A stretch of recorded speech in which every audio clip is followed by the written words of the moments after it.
ஆமேன். எல்லா நேரமும் எங்களுக்கு தாரு, எல்லாருக்கும் நீர் தந்துருங்கப்பா. ஆண்டவரே, நாங்கள் ஜெபிக்கிறோம். இப்படி ஜோமணி ஆண்டவரே, உம்மை உயர்த்தி உம்முடைய நாமத்தை மகிமைப்படுத்துவதற்கு, இன்னைக்கு ஏராளமான காரியங்களை செய்வதற்கு நீர் போதுமானவராயிருக்கிறீர். எல்லாரும் ஸ்தோத்திரம் பண்ணிடுவோமா? அவர் யோசனையில் பெரியவர், செயல்களில் மகத்துவமானவர். ஆமென். ஸ்தோத்திரம். நம்ம சிந்திக்கிற சிந்தனையெல்லாம் அவர் அறிவார். ஆமென். ஸ்தோத்திரம். நம்முடைய எண்ணங்களை எல்லாம் அறிவார். ஆமென். ஸ்தோத்திரம். உள்ளத்துல நம்ம சொல்லிக் கொள்ளுகிற ஜெபத்தை கூட கர்த்தர் கேட்பார். ஆமென். ஸ்தோத்திரம், ஸ்தோத்திரம். ஊழியர்கள் பேசும்போது கூட அதை கர்த்தர் கவனித்து கேட்பார்.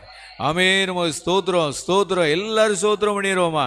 இப்படி ஜெபத்தை கேட்கிற தேவன் நம்ம கூட இருக்கிறதற்காக எல்லாரும் கர்த்தரை ஸ்தோத்திரிப்போமா?